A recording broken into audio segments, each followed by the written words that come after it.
A crowded shopping mall. A woman in a simple yet elegant dress walks hand in hand with a smiling girl. Suddenly, a man drops his shopping bags and his breath catches. It can't be. It's her. And that girl. What would you do if you saw the love you tried to erase alive and smiling before you?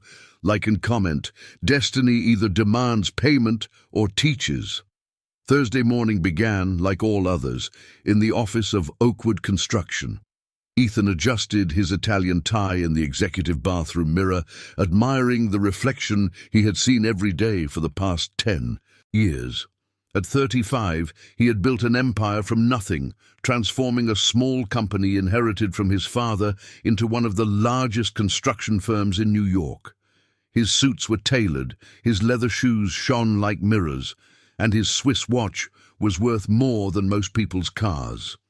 The aroma of imported espresso filled his office on the 20th floor when his assistant knocked on the door.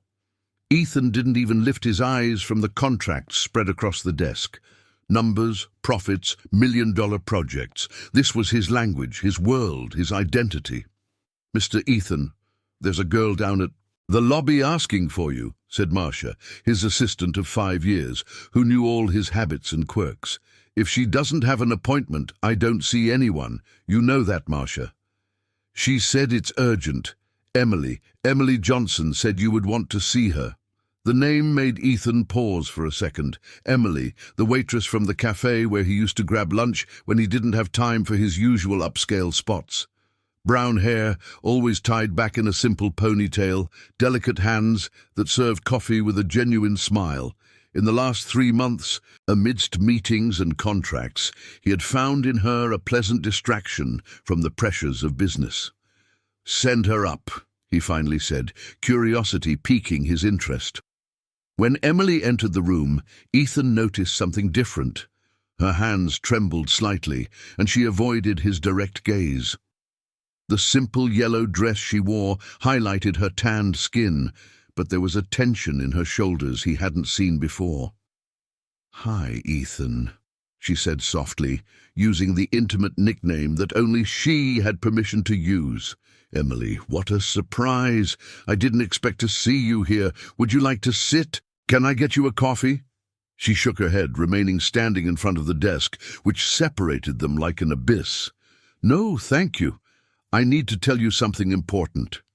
Ethan leaned back in his leather chair, a casual smile on his lips. "Sure, go ahead." Emily took a deep breath, and he could hear the tremor in her voice when she finally said, "I'm pregnant, Ethan." The silence that followed felt solid, tangible, as if the air in the room had turned to concrete. Ethan's smile slowly faded, replaced by an expression Emily had never seen before, cold, calculating, almost cruel. "Pregnant?" He repeated the word as if it were poisonous. "And are you sure it's mine?" Emily's face flushed with shame and indignation. "How can you ask me that? You know you're the only one we—" "Emily. Ethan stood up, walking around the desk with measured steps. "You're a smart girl. You surely understand that this can't happen now. It can't happen." Emily felt the tears burning in her eyes. "Ethan, it's our baby. I know we didn't plan this, but our baby." Ethan laughed, a harsh sound that echoed through the luxurious room. "Emily, you work serving coffee. I run a $50 million company. Did you really think this was going to lead to anything?" Each word was a stab to Emily's heart. She had dreamed of this moment for 3 weeks, imagining different scenarios, but she had never considered this coldness, this cruelty. I thought you loved me," she whispered, tears now streaming freely down her face. "Love?" Ethan let out another cruel laugh. "Emily, you were a pleasant distraction, nothing more, an escape from the stress of business. But love between us, you must be joking." Emily felt the ground slip away beneath her feet. The man before her was a stranger, someone she had never truly known. "But the baby, our baby, doesn't exist," Ethan said with a coldness that made the air conditioning feel tropical. He opened the desk drawer, pulled out a checkbook and began to write. "There's a problem that needs to be resolved quickly." The sound of the pen scratching the paper was the only noise in the room, aside from Emily's ragged breathing. Ethan tore off the check and extended it to her. "Here, $15,000, more than enough to handle this discreetly." Emily looked at the paper in her trembling hands, seeing the numbers that represented the value he placed on the life growing inside her.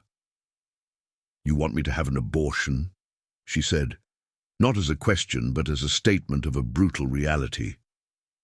"I want you to be smart," Ethan replied, returning to his side of the desk as if he wanted to re-establish the distance between them. "You're young, you have your whole life ahead of you. Don't throw it all away because of a mistake." "A mistake?" Emily's voice was barely a whisper. "Yes, Emily, a mistake. An accident that can be corrected without major consequences for either of us." Emily looked at him, truly seeing him for the first time. The eyes she had found charming now seemed as cold as ice. The mouth that had kissed her now spat venom. The hands that had touched her now held pens like weapons. "Do you really want me to kill our child?" she said, each word weighing tons. "I want you to stop being dramatic and be practical," Ethan said impatiently now. "Look around you, Emily. Look at this room, at this life. Do you think you have a place here? Do you think an illegitimate child will help me? In business?" The words hit Anna like punches to the stomach. She felt nauseous and didn't know if it was from the pregnancy or the disgust. "Illegitimate child," she repeated. "That's what he would be," Ethan said, without a hint of remorse. "An unwanted bastard who would only complicate our lives."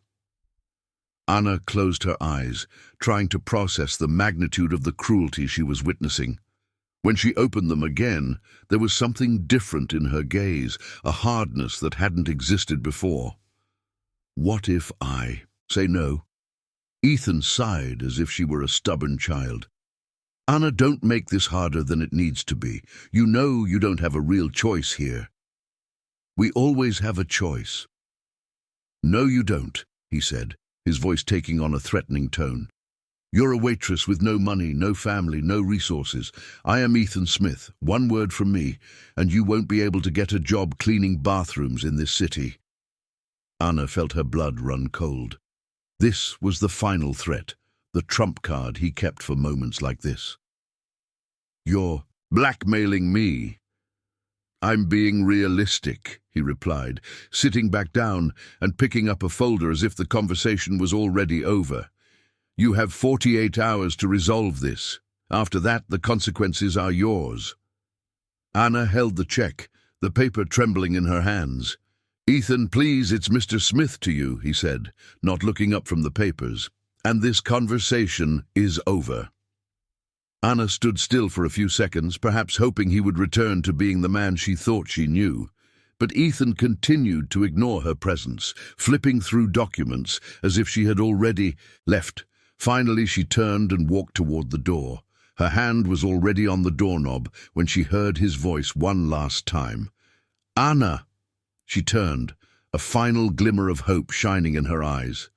"Don't do anything foolish. Be smart." The door closed with a soft click, but to Anna it sounded like a gunshot. In the hallway she leaned against the wall, the check still in her hands, and finally allowed the sobs to come out.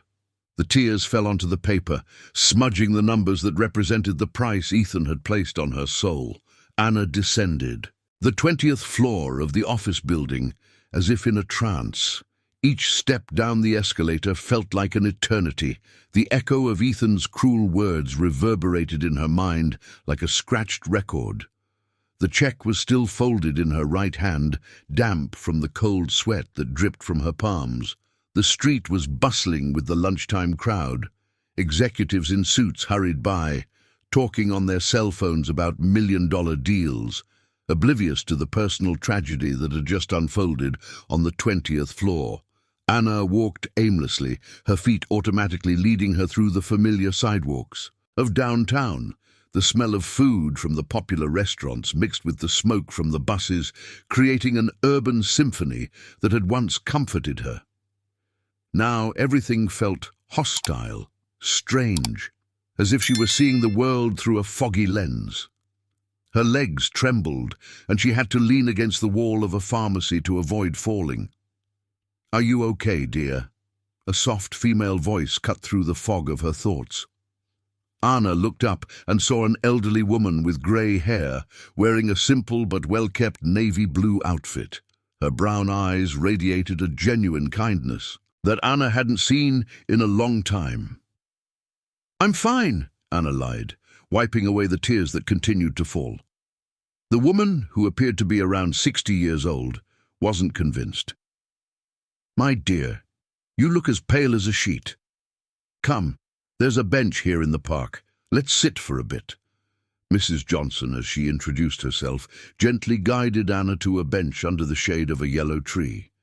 The soft scent of violets emanating from the woman brought back distant memories of her grandmother, whom Anna had lost as a child. "Now tell me what happened," Mrs. Johnson said, her voice carrying a maternal authority that allowed no resistance. Anna looked at this stranger, who showed more care for her in 5 minutes than Ethan had in 3 months of their relationship. The words poured out in a torrent, mixed with tears and sobs. She told about the pregnancy, the cruel words, about the check she still held as if it were a venomous snake. Mrs. Johnson listened in silence, nodding at the appropriate moments, making small sounds of understanding and indignation. When Anna finished, the woman held her hands firmly. "Listen well to what I'm going to tell you, dear," Mrs. Johnson said, her eyes shining with a steely determination. "This man has shown you who he really is. Believe him. But you have a choice now. You can let his wickedness determine your future, or you can decide that you deserve better." Anna looked at the crumpled check. "But he's right about one thing. I have nothing. I have no family. I have no money. I can barely support myself. How am I going to raise a baby?" "The same way millions of women have throughout history," Mrs. Johnson replied with a conviction that made Anna feel a spark of hope. "With love, hard work, and faith. Do you think I raised my 3 children alone because I had extra money?" The following days passed like a haze. Anna had scheduled the procedure at the most discreet private clinic in the city. Ethan's money was enough to pay for the best medical care she had ever experienced.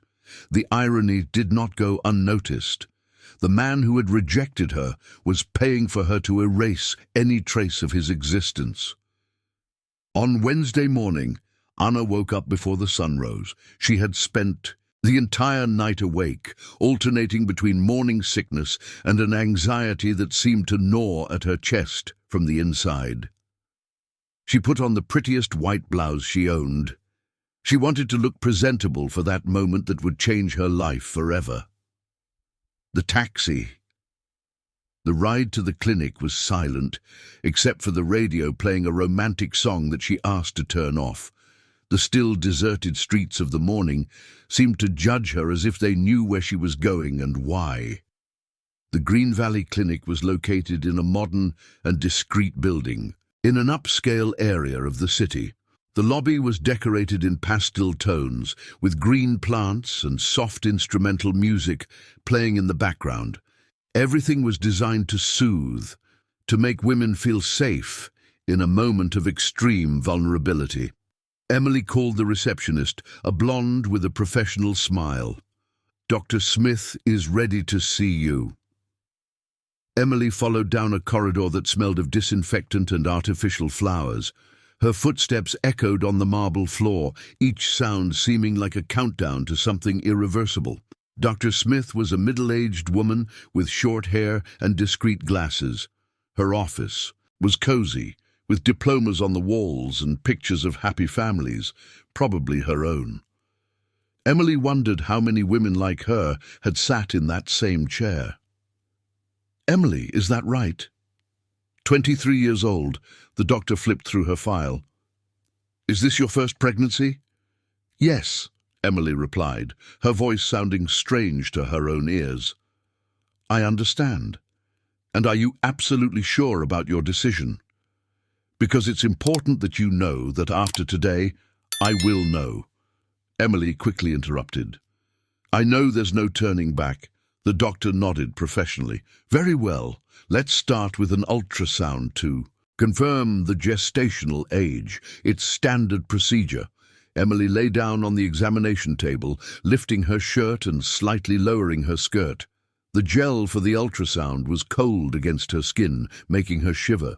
The doctor handled the device with practiced efficiency, her eyes fixed on the monitor. Let's see.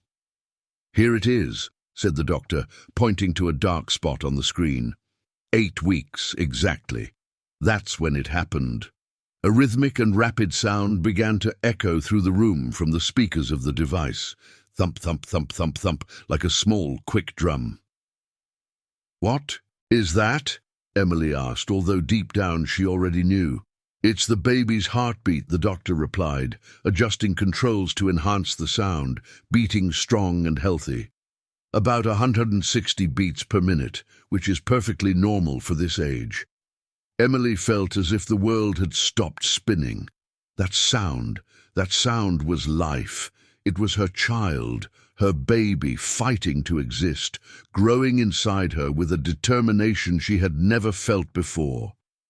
The heartbeat thumped with a force that violently contrasted with the fragility of the moment. Tears began to stream down her face, falling onto the examination table. The doctor immediately noticed the change in her emotional state.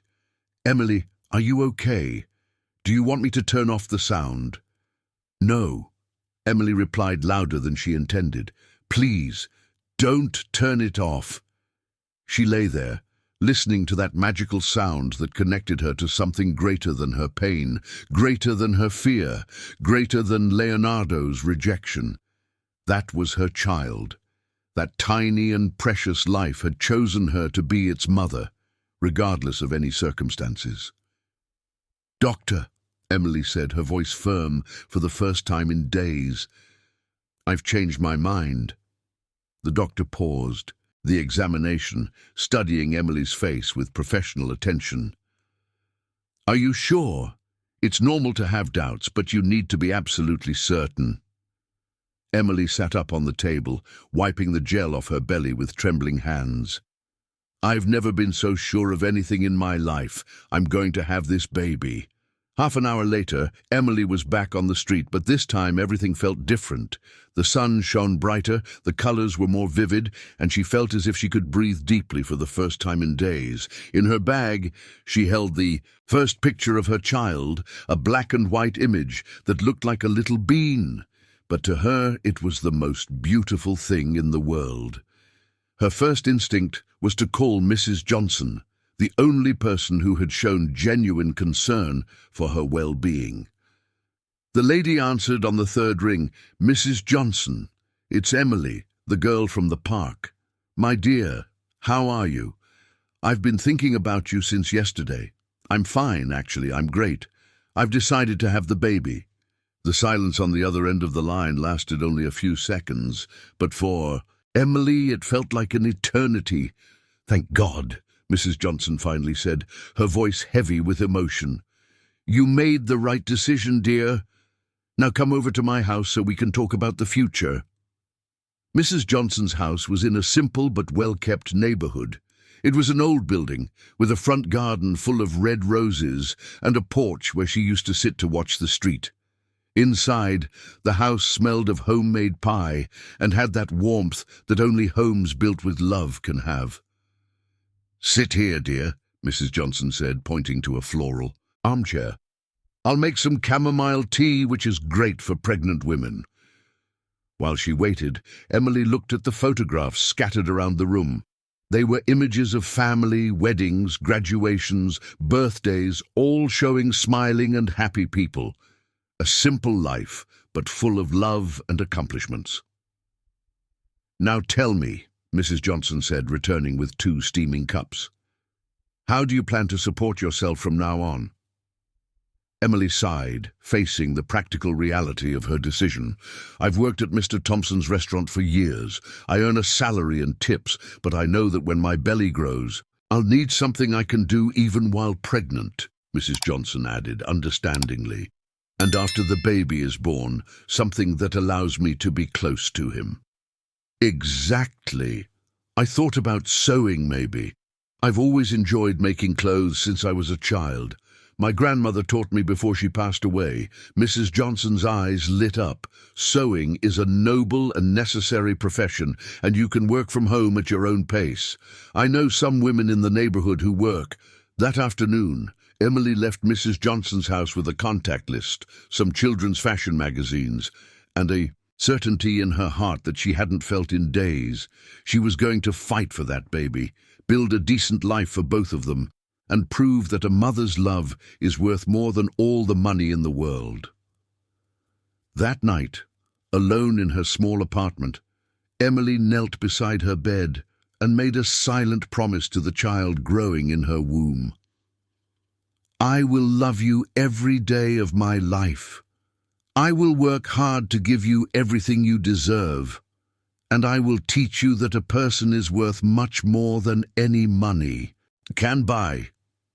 The check from Ethan remained on the kitchen table, so the next morning Emily tore it into small pieces and threw it in the trash. That dirty money would never be part of her life again. Years passed like pages in a book that Emily wrote day after day with determination and love. The small apartment that once felt too cramped for her dreams had transformed into Lily's studio, where handmade children's clothing came to life in the skilled hands of a mother who turned pain into purpose. Lily had grown like a flower in a well-tended garden. At 9 years old, she had her mother's curly brown hair and a brilliant intelligence that made her question everything around her with infinite curiosity. That Saturday morning, she helped Emily sort colorful fabrics on the cutting table, humming a song she had learned at school. "Mom, can I choose the print for Julia's dress?" Lily asked, holding 2 floral scraps up to the light of the window. "Of course, my love. You have good taste for these things," Emily replied, watching her daughter with a love that grew each day. Lily had inherited not only her appearance, but also her passion for colors and textures. "Shall we go to the mall to get those special buttons you ordered?" Lily asked, already knowing the answer. The mall had become their favorite outing on Saturdays, not for the expensive stores they couldn't afford, but for the craft store on the 2nd floor where they discovered treasures for their creations. Green City Mall was bustling, as it always was on weekends. Moms pushed baby strollers, teens gathered in the food court, and the sound of conversations mixed with the ambient music. Emily and Lily walked hand in hand, Lily swinging a small bag she had sewn especially to hold the buttons and ribbons they would buy. "Look, Mom, what a beautiful dress in that window." Lily pointed to a children's designer store, where tiny mannequins displayed clothes that cost more than Emily earned in a month. "It is really pretty," Emily agreed without bitterness. She had learned to appreciate beauty without envy, teaching Lily to do the same. "But you know what's even more beautiful? The clothes you helped me make, because they have love sewn into them." Lily smiled, satisfied with the answer. They went up the escalator to the 2nd floor, Lily counting the steps in a low voice, a habit she had developed to make time pass more quickly. On the 3rd floor, Ethan Smith adjusted his tie in front of the bathroom mirror of the executive restaurant, where he had just had lunch with Japanese investors. The deal had been successfully closed, bringing in $20 million into his coffers. But the satisfaction he used to feel with these victories had become increasingly empty in recent years. At 44, Ethan had everything he had ever dreamed of: a company that made hundreds of millions, a penthouse apartment with a view of the entire city, imported cars, and a bank account that grew even while he slept. But when he got home at night, the silence of the cold walls reminded him of something he preferred not to think about. He went down to the second floor where the jewelry store was located, where he used to buy gifts for his fleeting conquests. The saleswoman recognized him immediately. He was a VIP customer, known for spending fortunes without hesitation. "Mr. Smith, what a pleasure to see you again. We have some new pieces that just arrived from Paris." Ethan waved, distractedly, his eyes scanning the shiny displays, diamonds, emeralds, Swiss watches, beautiful and expensive objects that used to impress the women he forgot within weeks. Lately, none of it made sense anymore. It was when he left the jewelry store that it happened. A little girl with curly hair was running down the hallway, laughing as she playfully escaped from her mum, who was chasing her. Lily didn't see the tall man coming out of the jewelry store and collided with his legs, falling to the marble floor. "Ouch!" she exclaimed, more surprised than hurt, her small hands flat on the cold ground. Ethan looked down and saw a child with big brown eyes staring at him with curiosity instead of fear. Instinctively, he crouched down and extended his hand to help her up. "Are you okay, little one?" he asked, his voice coming out softer than he intended. Lily took his hand, a large, soft hand that smelled of expensive perfume, and stood up, shaking the floral skirt that Emily had sewn especially for her. "I am, thank you," she replied with a smile that lit up her entire face. "You have very soft hands. Do you work with something soft, too?" The innocent question drew a genuine smile from Ethan, something that hadn't happened in a long time. "I work in construction, buildings, houses. Pretty hard things, actually." "That's cool. I want to be an architect when I grow up. I will make beautiful houses for people to be happy," Lily said, adjusting the little bag that had fallen during the fall. It was at that moment that Ethan heard the voice that made him freeze completely. "Lily, my God, are you okay?" Emily ran down the hallway, her heart racing with worry, and stopped abruptly when she saw the man crouched next to her daughter. The world seemed to stop spinning. The sounds of the mall faded into the background. People around moved in slow motion, and all that existed at that moment were their eyes meeting his. After 9 years, Ethan slowly rose, as if he were in a dream from which he couldn't wake up. Emily before him was different from the young, vulnerable waitress he had dismissed from his office. This Emily had strong shoulders, a determined gaze, and a mature beauty that motherhood had polished like a diamond. "Emily," he whispered, his voice faltering as if he couldn't believe what he saw. "Mommy, do you know the kind man?" Lily asked, looking between the two adults who stared at each other as if the rest of the world had disappeared. Emily felt the lump rise in her throat. All the wounds she thought had healed opened instantly, the humiliation, the pain, the rejection. All came rushing back with full force, but along with it came the memory of her strength, of how she had managed to build a beautiful life despite him. "Lily, come here," Emily said, her voice controlled but as cold as ice. Lily obeyed but continued to look at Ethan with curiosity. "He helped me when I fell, Mommy. He was very kind." Ethan couldn't take his eyes off Lily, her curly hair, her expressive eyes, the shape of her face. Every feature screamed a truth he had tried to bury for 9 years. This was his daughter. The child he had urged her to abort was right there in front of him, alive, smiling, perfect. "You!" he started, but the words died in his throat. "What?" Emily asked, raising her chin defiantly. "I shouldn't be here. She shouldn't exist." The venom in Emily's voice made Ethan take a step back. He opened his mouth to respond, but no sound came out. How could he explain years of regret? How could he ask for forgiveness for rejecting the most precious thing life could offer him? "Mommy, why are you talking like that?" Lily asked, sensing the tension in the air, but not understanding its cause. Emily took a deep breath, reminding herself that she was in front of her daughter. It wasn't the time or the place for settling scores. "It's nothing, my love. Let's buy the buttons and go home," She held Lily's hand firmly and began to walk away, but Ethan followed. "Emily, please wait." She turned around, her eyes blazing. "Wait for what? You've said everything you had to say 9 years ago." "Mommy!" Lily looked between them, confused. "It's just that your mom and I have known each other for a long time," Ethan said, trying to keep his voice neutral so as not to scare the child. Lily processed the information and then asked with all the innocence in the world, "Were you boyfriend and girlfriend?" The silence that followed was deafening. Emily felt tears burning behind her eyes, but refused to shed them in front of him. "No, Lily, we were never boyfriend and girlfriend. He was just someone I knew." Ethan felt each word like a stab. "Emily, She interrupted him firmly. "Not here, not in front of her." Lily looked between them, trying to understand the tension that could be cut with a knife. Finally, she looked at Ethan and asked, "Why are you sad? Your eyes are wet." Ethan brought his hand to his eyes and realized that tears had begun to fall without him noticing. I'm fine.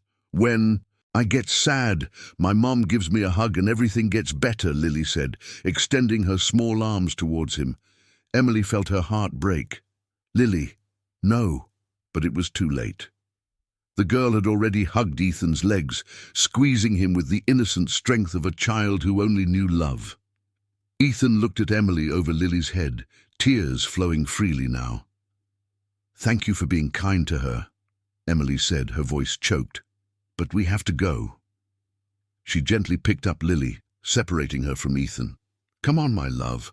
As they walked away, Lily waved to Ethan over her mother's shoulder. "Goodbye, kind man. I hope to see you again." Ethan stood frozen in the busy corridor, people passing by him as if he were invisible. His legs trembled, his heart raced unevenly, and for the first time in 9 years, he was absolutely certain of one thing: he had made the biggest mistake of his life. Night fell over the city, but Ethan couldn't close his eyes for even a minute. Lying in his king-size bed with imported Egyptian sheets, he stared at the high ceiling of his penthouse apartment while his mind replayed every second of the encounter in the mall.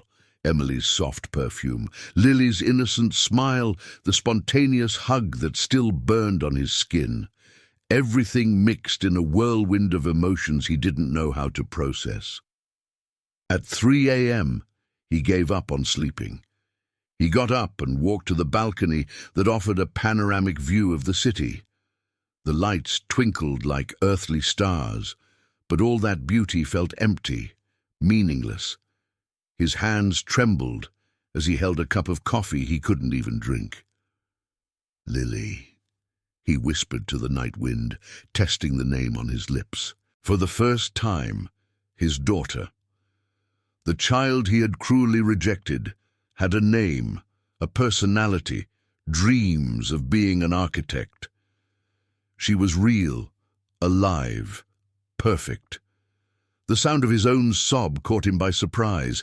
Ethan Smith, the ruthless businessman who intimidated opponents in multi-million-dollar meetings, cried like a lost child on the balcony of his luxurious apartment. Saturday's dawn brought a determination he hadn't felt in years. He dressed in casual clothes, dark jeans and a simple white shirt, and drove his black BMW back to the mall. He had no specific plan, just an urgent need to see them again, to confirm that it hadn't been just a torturous dream. The mall opened at 10 a.m. Ethan parked and sat in the car for more. He spent an hour observing the people coming and going, happy families, couples holding hands, kids running ahead of their parents, everyday scenes he had never really noticed before. At 11:30, he saw them. Emily and Lily walked through the main entrance.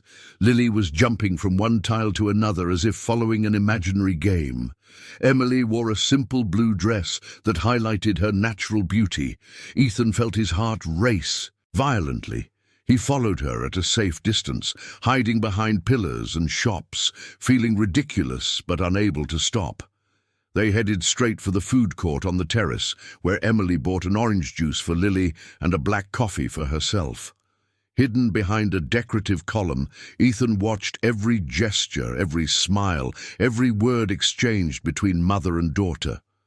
Emily cut a sandwich into perfect pieces for Lily, gently wiped the corner of the girl's mouth with a napkin, and genuinely laughed when Lily told some story from school. "Mummy, can I go to the playground over there?" Lily pointed to a small play area set up in the food court. "Yes, but don't wander too far," Emily replied, watching her daughter run toward the colorful slide. It was then that Ethan noticed something that made him freeze. Emily was alone at the table, fiddling with her phone, but her hands trembled slightly. She kept looking around as if searching for someone, as if she knew she was being watched. Their eyes met across the distance, and Emily stared directly at him. There was no surprise on her face, only a deep sadness that hit him like a punch to the stomach. Emily stood up and walked toward him with determined steps. Ethan stepped out from behind the column, feeling exposed and vulnerable. "How long have you been here?" she asked when she got close enough not to need to shout. "Since you arrived," he admitted, unable to lie in front of those eyes that always managed to see through his masks. Why? The question was simple, but loaded with 9 years of pain. Ethan opened his mouth, but no words came out. How could he explain that his life had become an emptiness since yesterday, that every breath hurt when he thought about what he had lost? "I don't know," he finally whispered. "I just needed to see you again." Emily crossed her arms, creating a physical barrier between them. "See us for what?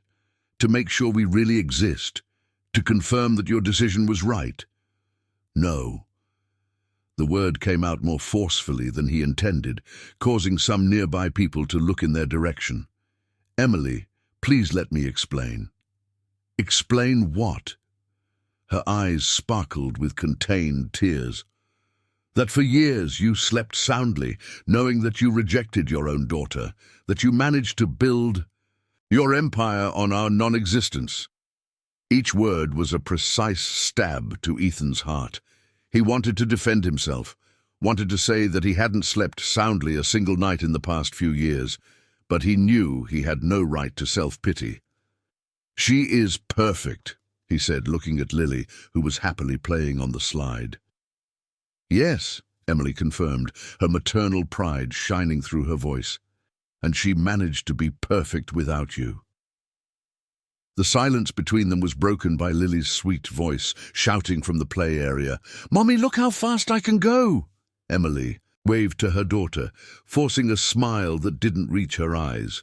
When she turned back to Ethan, all vulnerability had vanished, replaced by a hardness he didn't recognize.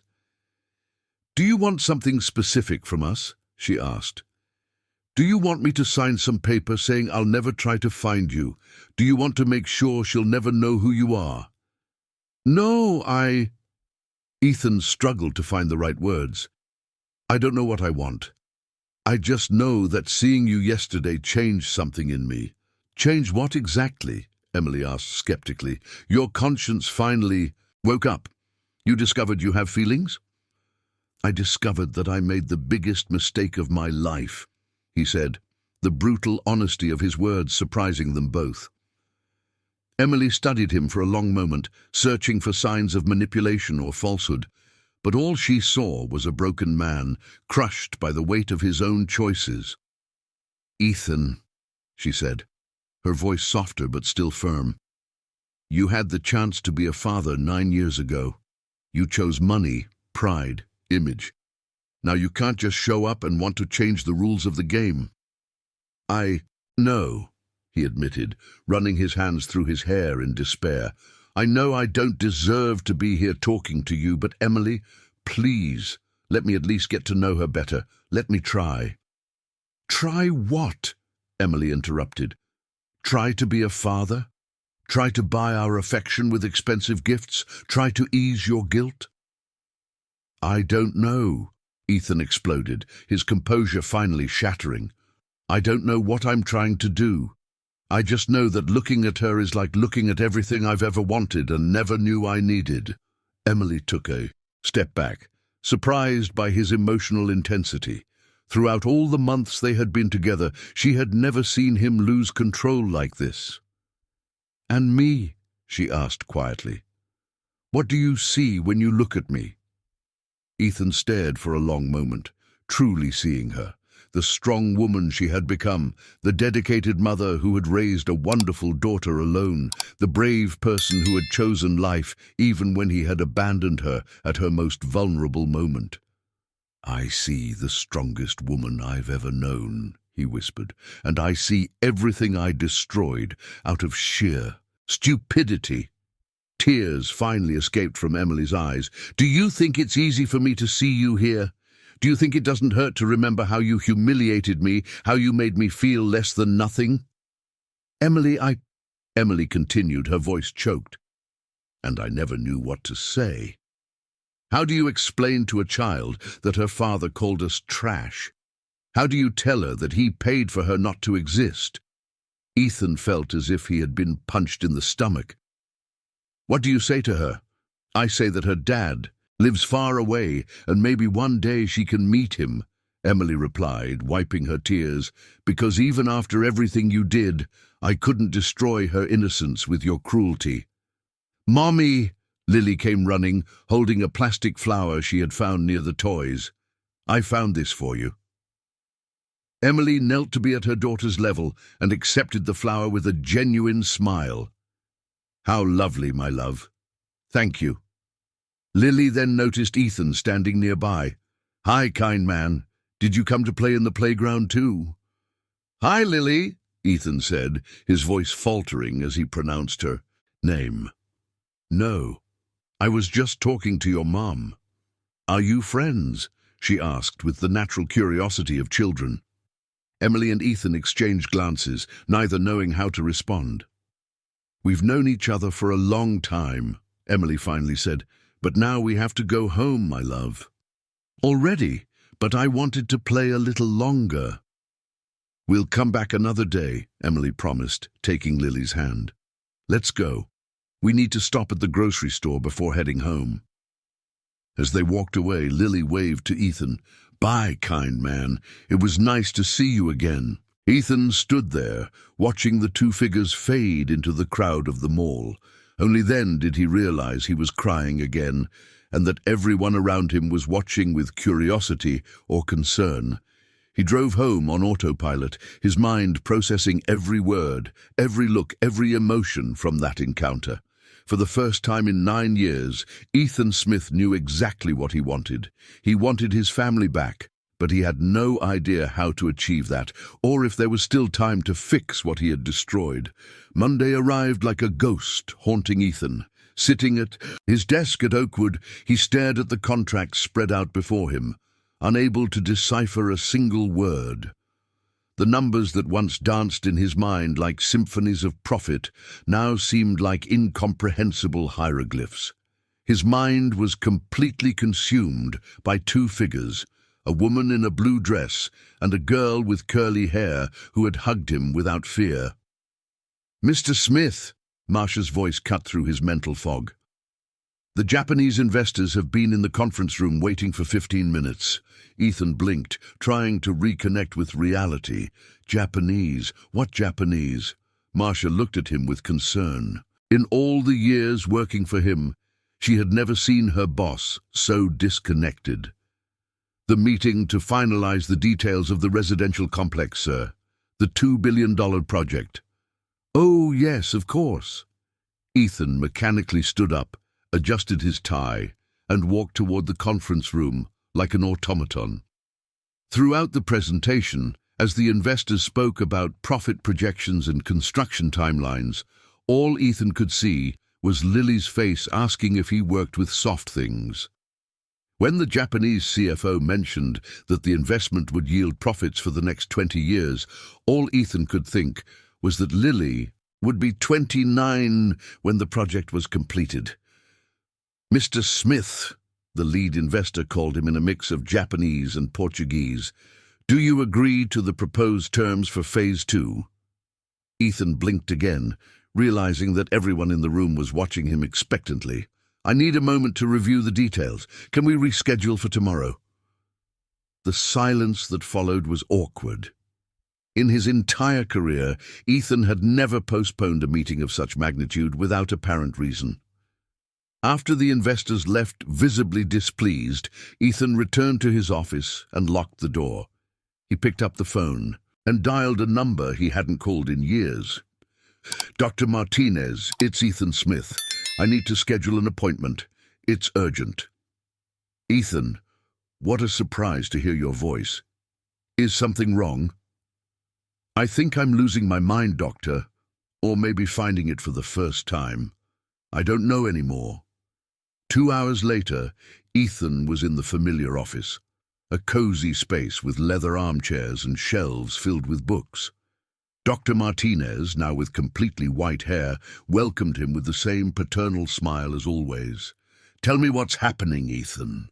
The words poured out in a torrent. Ethan told him about Emily, about the rejected pregnancy 9 years ago, about the reunion at the mall, about the daughter who had hugged his legs without knowing who he was. He talked about sleepless nights, about his inability to concentrate at work, about the feeling that his whole life had been one gigantic mistake. "You know what this means, don't you?" Dr. Martinez asked when Ethan finished. "That I'm going crazy, that you're finally feeling. For all these years, you've built emotional walls so high that you forgot what it means to be human. Now those walls are crumbling. And how do I live with this? How do I function feeling this constant pain?" You don't function. You live. There's a huge difference between the two, Ethan. That afternoon, Ethan did something he hadn't done in decades. He cancelled all his appointments and drove aimlessly through the city. His steps led him almost unconsciously to the neighborhood where Emily lived. He had hired a private investigator the day before, not to stalk them, but to make sure they were okay, that they didn't need anything. The report was on the passenger seat. Emily Johnson, 32 years old, owner of Emily's Children's Creations, specializing in sustainable children's clothing. Ethan's average monthly income was $8,000. He lived in a rented 2-bedroom apartment. Lily Johnson, 9 years old, was a 4th-grade student at Lincoln Elementary. She had excellent grades and participated in the school choir. Ethan parked in front of the simple 3-story building where they lived. The neighborhood was lower middle class, with clean, narrow streets and small family-owned businesses on the corners, so different from his world of skyscrapers and luxury cars. That's when he saw them coming out of the building. Emily was carrying a bag of fabrics, and Lily held a star-decorated school backpack. They walked to the bus stop, and Ethan felt a pang in his chest as he realized they didn't have a car. The bus arrived full. Emily insisted that Lily get on first, shielding her with her body from the crowd. Through the rear window, Ethan saw Emily swaying slightly with the movement of the vehicle, whispering something in Lily's ear that made her laugh. He followed them by car to Lily's school. It was a well-maintained public building with a small garden in front, where other kids were playing. Ethan watched Emily say goodbye to her daughter with a kiss on the forehead and words of encouragement. "It's going to be a beautiful day, my love. Study hard and behave." "I always behave, Mom," Lily replied with a mischievous smile before running into the school. Emily stood at the gate for a few minutes, watching other moms say goodbye to their kids. There was a melancholic expression on her face, as if she were thinking of something far away. When she turned to leave, her eyes met the black BMW parked across the street. Even through the dark glass, she saw him. Emily walked determinedly to the car and knocked on the window. Ethan rolled down the window, feeling like a teenager caught doing something wrong. "Are you following me?" she asked, her voice a mix of anger and exhaustion. "I just want to make sure you're okay." Ethan struggled to find an explanation that didn't sound like stalking. "We've been fine for 9 years without you worrying. Why the change now?" Ethan turned off the engine and got out of the car. In the morning light, Emily could see that he was different. Deep, dark circles under his eyes, unshaven, wrinkled clothes, nothing like the impeccably dressed man she had known. "Because I can't stop thinking about you," he admitted. "I can't work, I can't sleep, I can't do anything but imagine what it would be like if I had made the right choice that day." And what would have been the right choice? Emily crossed her arms, but her posture was less defensive than before. "To have hugged you when you told me about the pregnancy, to have cried tears of joy, to have promised we would face everything together." The words came out unfiltered, pure, brutal honesty. "To have been the man you deserved instead of the coward I was." Emily felt tears burning behind her eyes. "But you weren't, and you can't change that now." "I know, but I can try to be better from now on." "For what? To ease your guilt? To feel better about yourself? To give my daughter the father she deserves?" Ethan said, his voice breaking. "And to ask for forgiveness from the strongest woman I've ever known, even knowing I don't deserve to be forgiven." Emily studied him for a long moment. There was something different about him, a vulnerability she had never seen before. The arrogant and cruel man from 9 years ago seemed to have given way to someone broken, but genuinely remorseful. "Ethan," she said softly, "I can't just erase 9 years of pain because you decided you want to be a dad now. Lily has a life, a routine, a stability. She doesn't need confusion. And what if I prove that I've changed? And what if I show that I can be worthy of you?" "How?" Ethan opened his mouth to respond, but realized he didn't have a ready answer. As a man who had built his entire life on power and control, how could he prove he was willing to be vulnerable and humble? "I don't know," he admitted, "but I will figure it out. I will find a way." Emily shook her head, more sad than angry. "Now you don't understand, Ethan. It's not about proving anything. It's about the fact that some things, when broken, can't be fixed, and my heart was one of them."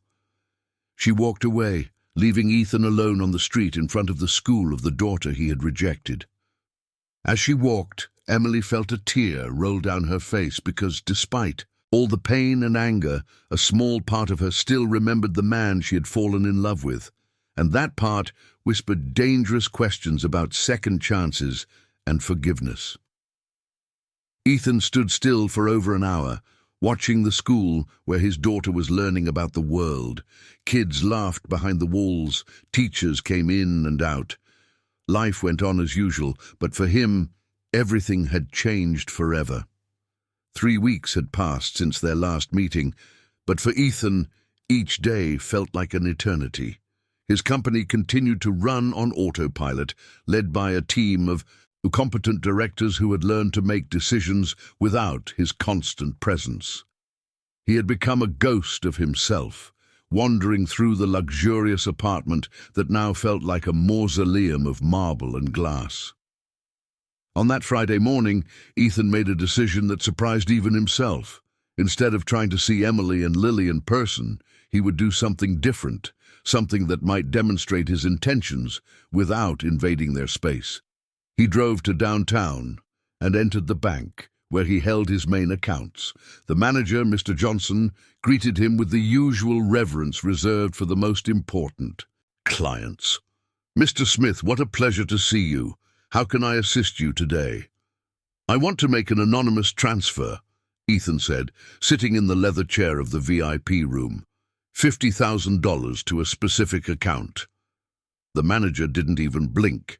In light of the amount, for Ethan, $50,000 was like pocket change. "Of course, sir. Do you have the account details?" Ethan handed over a piece of paper with Emily's banking information that he had obtained through his investigator. "It's to help a social project. Clothing for underprivileged children. I want it to be completely anonymous." An hour later, the money had been transferred to Emily's account at Lily's Children's Creations. Ethan imagined Emily's surprise upon seeing that unexpected amount. He envisioned how it could help expand her business, perhaps allowing her to rent a larger studio or purchase better equipment. What he didn't expect was to receive back 3 days later an envelope hand-delivered to his office. Mrs. Thompson entered the room with a curious expression. "Mr. Smith, a girl left this for you. She said it was very important." Inside the envelope was a check for the exact amount of $50,000, along with a handwritten letter on plain paper.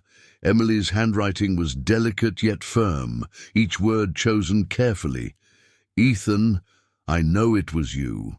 I don't know how you got my banking information, but I imagine you have your methods. I'm returning every cent because there are some things that money can't buy, and forgiveness is one of them.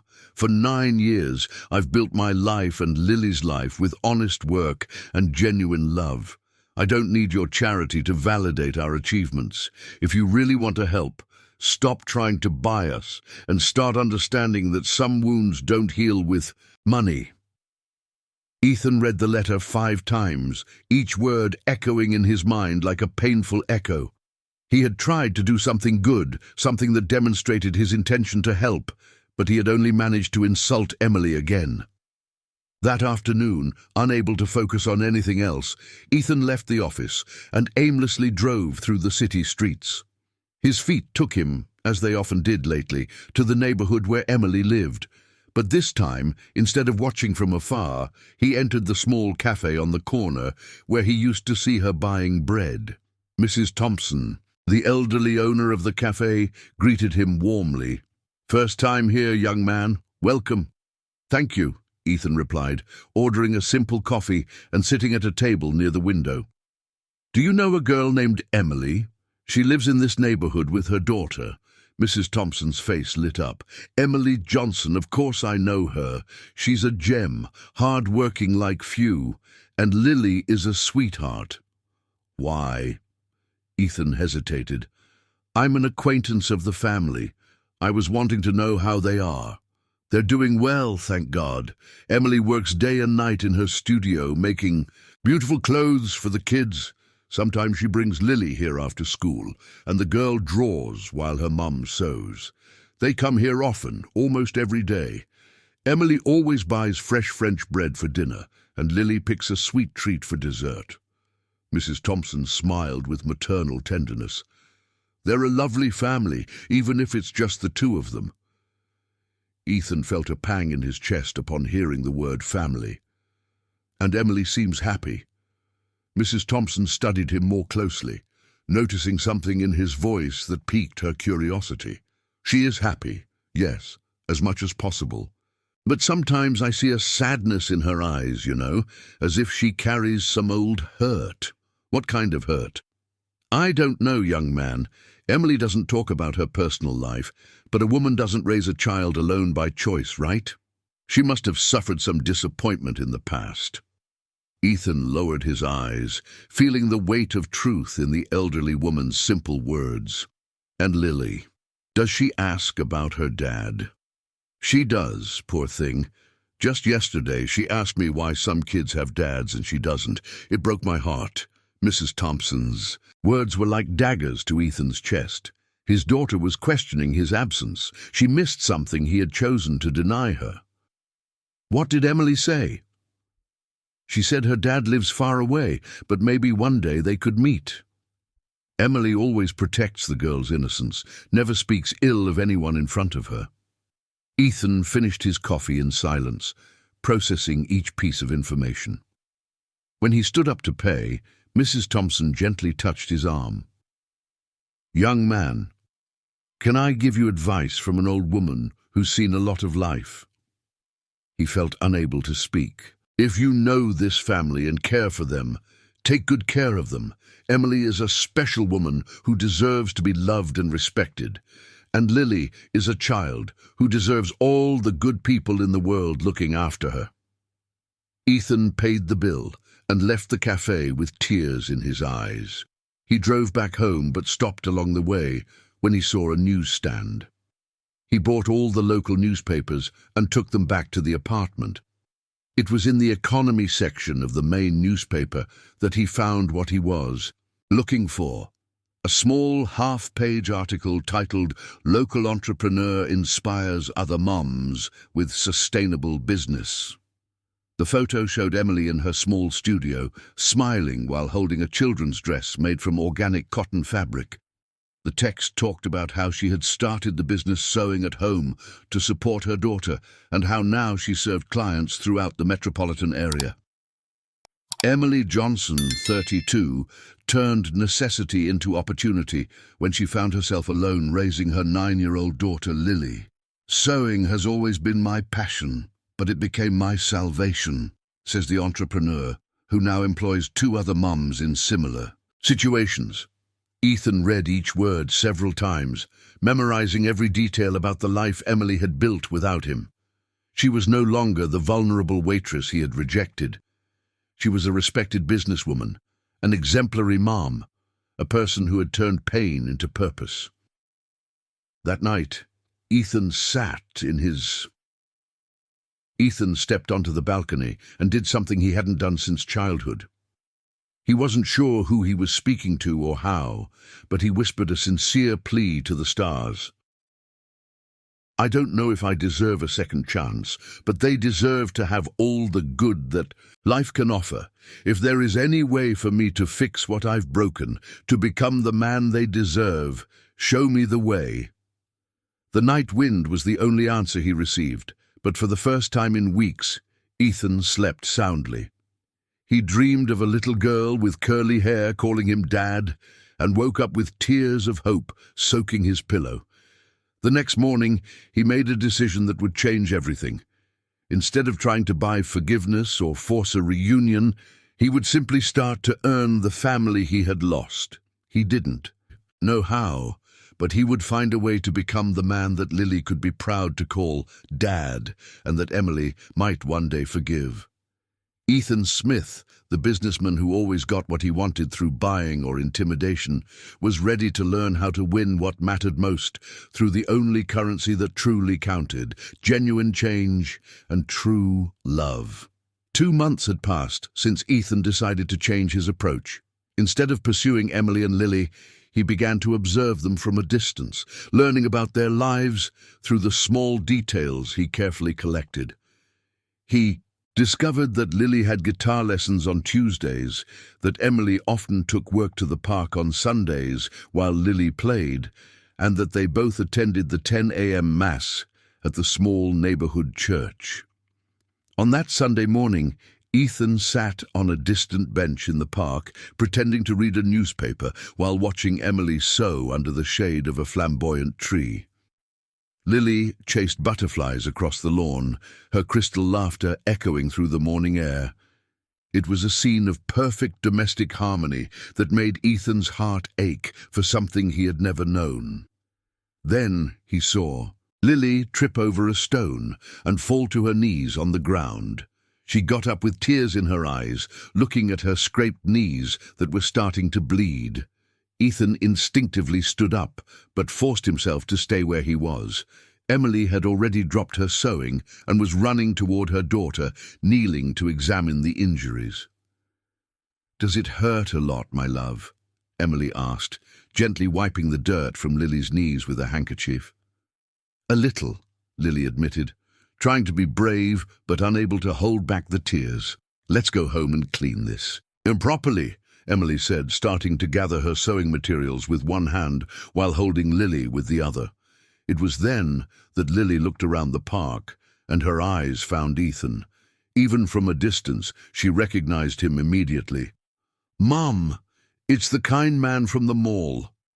Lily waved enthusiastically, momentarily forgetting the pain in her knees.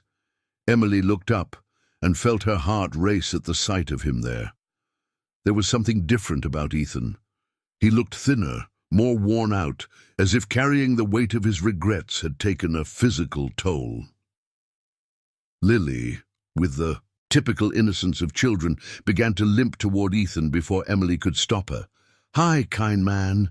Do you remember me?" Lily asked, stopping in front of the bench where he was sitting.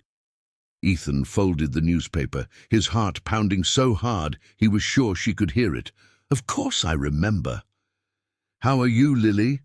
"I hurt my knee," she said, showing the scratches with a mix of pride and pain.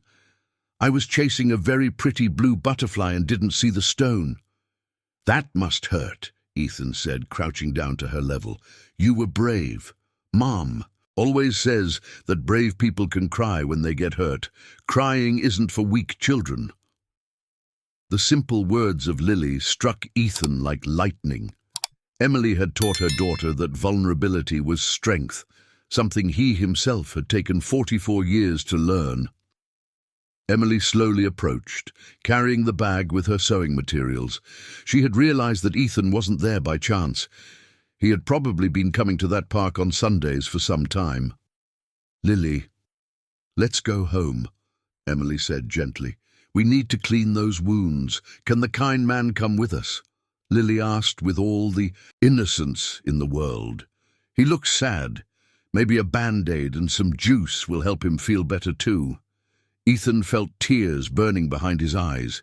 His daughter's natural generosity, even while being hurt, was overwhelming. "I don't want to intrude," Ethan said, looking directly at Emily. "I was just passing by." "You always seem to be passing by," Emily replied, not with anger, but with deep exhaustion. "Have you been following me for 2 months, Ethan?"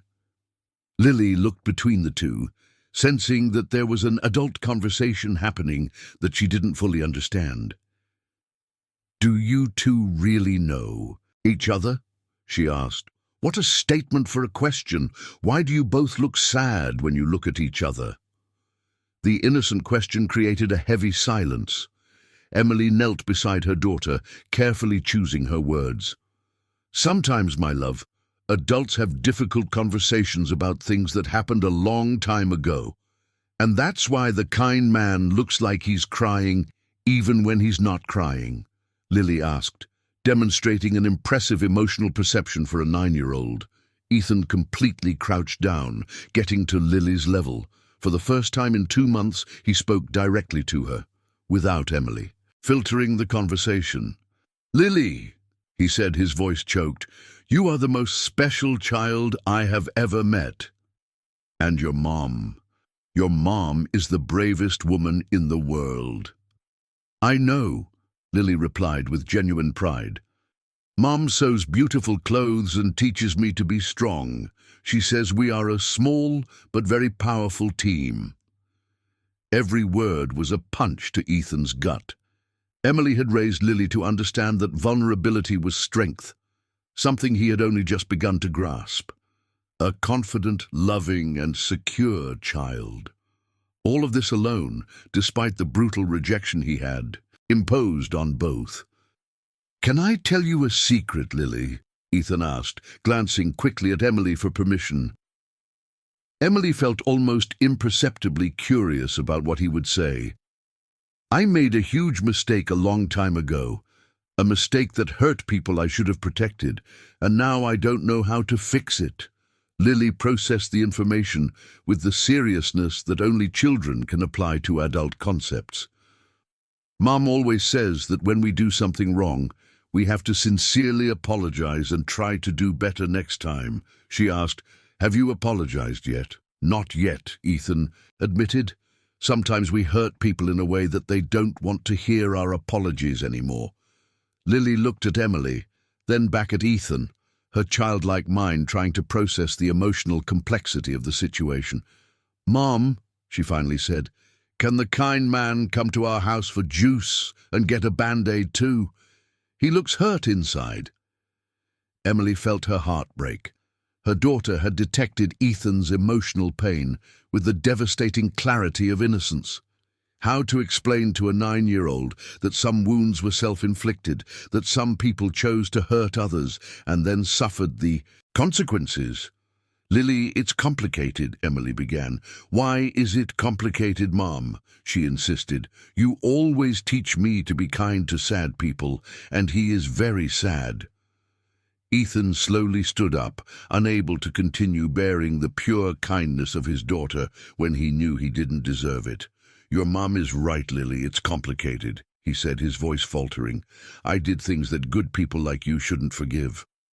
"But are you sorry?" Lily asked with the simple logic of childhood. "More than anything in the world," Ethan replied honestly. Lily looked at Emily again, her big, expressive eyes asking for something she couldn't fully verbalize.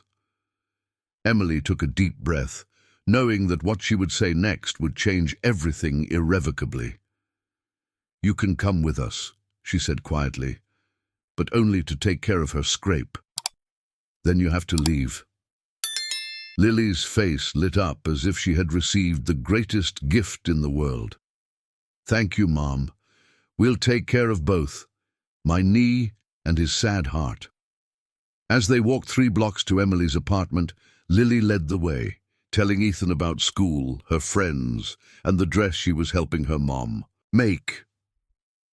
Ethan listened to every word as if it were the most precious thing in the world, memorizing the sound of his daughter's voice. Emily walked silently beside him, internally questioning her decision. Why had she agreed to this? Why was she allowing him into her safe space, into the home she had built without him? But when she looked at Lily, radiant with happiness for doing a good deed, Emily knew she had no choice. Her daughter had inherited too generous a heart that saw pain and wanted to heal, regardless of the circumstances. And Emily didn't have the heart to teach cynicism to that pure soul, even if it meant opening a door she had locked 9 years ago. As they climbed the stairs of the simple building, Ethan looked around, trying to absorb every detail of the world where his daughter had grown up. It was modest but clean, welcoming yet without luxuries. It was a home built with love instead of money, and it made him realize once again how lost he had been all those years. Emily's apartment was small, but every corner breathed love and care. The living room walls were decorated, with Lily's drawings framed in simple frames, and a homemade bookshelf displayed children's books alongside fashion and sewing magazines. The 2-seater sofa had a colorful crocheted blanket draped over the back, and an improvised coffee table made from painted wooden crates held a vase with fresh daisies. Ethan stood at the entrance, observing everything with a mix of admiration and pain. That simple home radiated more warmth than his penthouse ever had, even with all its expensive decor and designer furniture. "Sit here on the sofa while I get the first aid kit," Emily said to Lily, who obediently headed to the living room. "Kind man, come sit with me," Lily called, patting the spot beside her on the sofa. "Mum makes the best band-aids in the world. She'll make my knee good as new." Ethan hesitated for a moment, but eventually sat cautiously beside his daughter. The contrast between them was striking. He wore expensive clothes even on a casual Sunday, while she wore a simple dress impeccably sewn by her mum. "Your home is very beautiful," Ethan said, genuinely impressed. "Thank you. Mum decorated everything. She says a home looks beautiful when it has love, not when it has expensive things." Lily swung her legs that didn't reach the ground. "Do you want to see my room later? I have a collection of buttons I use for crafts."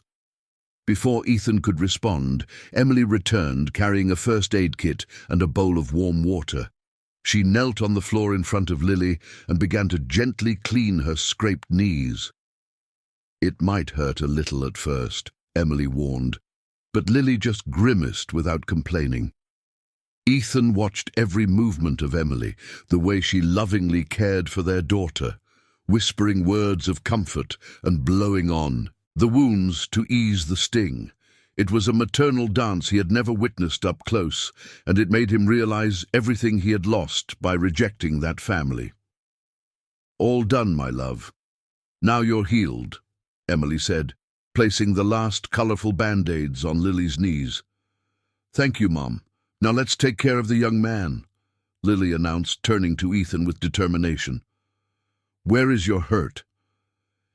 Ethan instinctively placed his hand over his heart. "It's a hurt that can't be seen, Lily." "Oh, I understand. It's a hurt in the heart," she said with the peculiar wisdom of children. "Mum taught me that those are the hardest to heal, but also the most important." Emily felt tears burning behind her eyes upon hearing her daughter's words.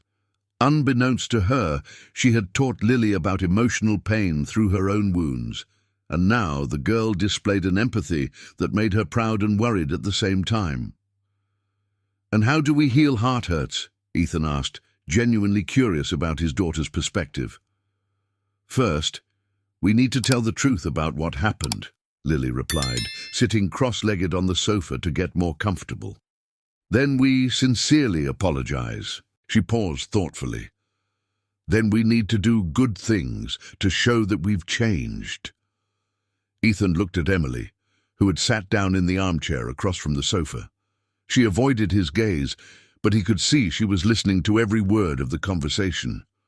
"Lily," Ethan said, taking a deep breath, "can I tell you about my heart hurt?" Emily looked alarmed, but Lily felt her enthusiasm. "A long time ago, when your mum was younger, she told me some very important news. News about a baby that was going to be born." Ethan chose each word, carefully aware that he was treading on delicate ground.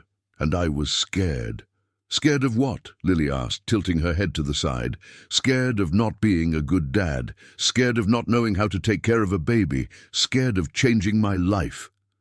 Ethan felt his voice falter, and instead of talking about his fears, he said very ugly things to your mom, things that hurt her and the baby.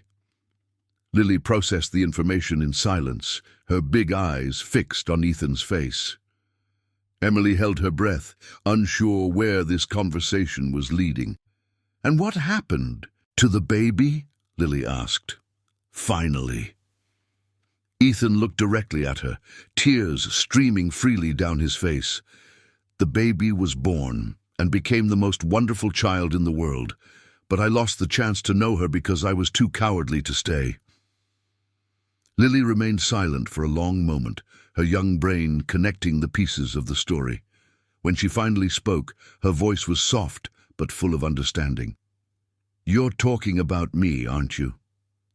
The silence that followed was broken only by the sound of Ethan's contained sobs. Emily felt as if the air had been sucked out of the room. "Yes," Ethan whispered, "I'm talking about you, Lily." Lily looked at Emily, seeking confirmation. Emily felt herself slowly nodding, tears running down her face. "So you are my dad," Lily said, not as a question but as a statement. "The dad who lives far away."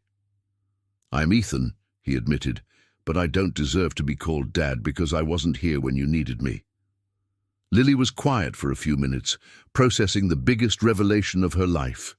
When she finally spoke, her words surprised both adults.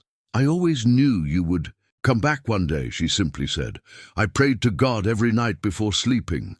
Emily now sobbed audibly, covering her face with her hands. All the strength she had held for years crumbled in the face of her daughter's unwavering faith. Lily got up from the sofa and walked over to Emily, hugging her tightly. "Don't cry, Mum. You were the best mom and the best dad I could have. But now maybe we can be a real family." Ethan knelt on the floor beside the armchair where Emily and Lily were embracing. "Emily," he said, his voice broken, "I know I don't have the right to ask for anything. I know I caused a pain that may never fully heal, but I beg you, give me a chance to try to be the man you both deserve." Emily lifted her tear-red eyes and saw not the cruel man who had rejected her years ago, but a broken man, remorseful, willing to completely humble himself for the love of his family. "Ethan," she said, her voice trembling, "you destroyed me when I needed you the most. You made me feel like I and our baby were trash." "I know," he replied, "and I will carry that guilt for the rest of my life. But Emily, you and Lily are the only good things that have ever happened in my life. Without you, I am just a rich and empty man." Lily looked between the two, feeling the emotional weight of the moment, but determined to be the bridge between her parents. "Mom," she said softly, "you always taught me that everyone deserves a second chance when they are truly sorry." Emily looked at her daughter, seeing in her a wisdom that surpassed her 9 years. Lily had grown up without bitterness, without anger, full of love and compassion, exactly the opposite of what Emily had feared would happen by raising a daughter without a father. "I don't know if I can forgive," Emily admitted honestly. "I don't know if I can trust you again." "Then let me prove it," Ethan pleaded. "Let me show you every day that I've changed. Let me be the dad that Lily deserves and the man you always should have had." Lily released her mother's embrace and extended one hand to Ethan and the other to Emily. "We can try," she said with the simple wisdom of childhood. "We can try to be a family." Emily looked at her daughter's outstretched hands, then at Ethan's pleading eyes. For 9 years she had protected her heart and Lily's heart. But maybe it was time to believe that some wounds, no matter how deep, can heal when watered with genuine love and true remorse. Slowly, Emily reached out her hand and touched Lily's. Ethan did the same, and for the first time in 9 years, the three were connected. "Let's take it slow," Emily said, her voice steady but not harsh. "One day at a time. And if you hurt her, if you disappoint our daughter in any way, I will never let you down again." Ethan promised, gently squeezing Lily's small hands. "You are my family, and I will spend the rest of my life deserving to be here." Lily smiled, the first completely happy smile she had given that day. "Now we are three," she said, "my small family, but very powerful." And for the first time in 9 years, Emily believed that maybe, just maybe, happy endings were possible, even after the greatest sorrows.